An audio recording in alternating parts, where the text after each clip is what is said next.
Hey, yo, what's up mga sir? No? So, bibigyan ko, gusto ko lang magbigay ng advice. Google! So, sa mga disclaimer, pwede nyo gayahin or hindi. Pwede kayo mag-comment ng opinion, ng payo. Free po tayo mga sir, no? So, kasi is Sunday po ngayon. Which alos dito sa may banda namin, sa may lugar namin is walang nakabukas na motor parts. Totoo yan. Bola lang yan. So, kailangan kong tapusin yung unit kasi gagamitin niya pampasada bukas. Ano to ng shock sa parts to ng shock sa mga nakakalam nito, to. Yung Naghintay ka ba? Wala na. It's a prank. bolt niya na malaki sa taas. Tinanggal kasi ito, halos nagkanda bilog-bilog. Gumamit sila ng crescent kasi wala silang proper tools. So, ang gagawin ko dito para sa sunod is hindi na sila mahirapan. Gagawin nating 19 mga serayan. Pwede ba ilayo mo sa akin to? Ayoko makita ito. Maita ulo ko. Medyo binakatan ko na siya. Ito yung tornilyo ng kanyang axle nut sa may likuran. YTX po pala to sir. Yan. Kasi ito lang po yung gatla niya yan. As ginamitan na po ng yabing tubo. So para next time hindi na siya mahirapan, gamit lang siya ng 19 na socket, ratchet, power handle, or kahit open back wrench. Pwede na po. Kasi gagawin na natin siya ng 19mm yung ulo niya. So inuulit ko po, pwede nyo pong gayahin, pwede hindi.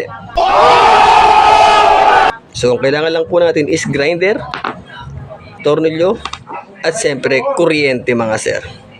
So tara, let's go. Gawin na natin para gawin pa ng iba.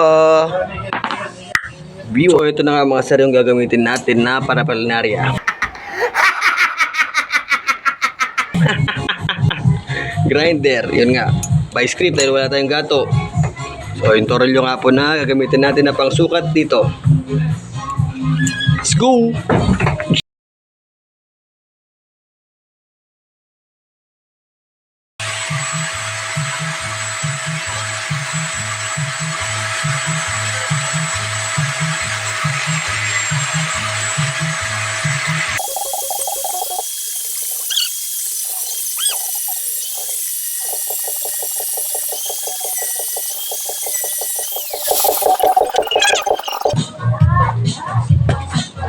Kaya mo na, huwag kang napabayang bagay. Ay, nung bolt na yan. Ano na yan? So ito na nga lang mga sir, no? So natapos na nating i-manual. Yan, ang grinder. Grinder lang ba mga sir? 19. Ayan natin dito mga sir, ha? Yan. So sulit, hindi na tayo maiirapan sa pagbakalas ulit kung sakali man sobrang higpit. 22 20 pala. Gago!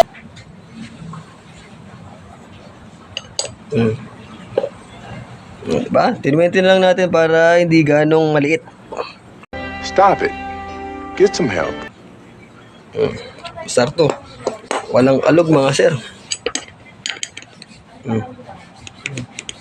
Nilog mo, konting-konti lang, wala pala. Oh, mga tanga! So, 22 yung size niya. Not bad.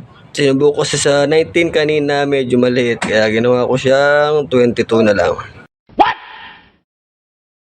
What the fuck? Damn! So, disclaimer ulit sa mga ayaw ng ganitong technique, huwag nyo na lang pong gayahin. No! Yeah, boy. So, para sa akin, all goods to. So, kahit pa paano is nakatipid. So, maraming salamat sa mga nanood. Sana nakatulong ako sa mga hindi nakakalam at sa mga nakakalam. Share na lang po natin yung mga idea natin. Kung may idea kayo na iba dito, comment nyo lang po. So, thank you. B-Works, let's go!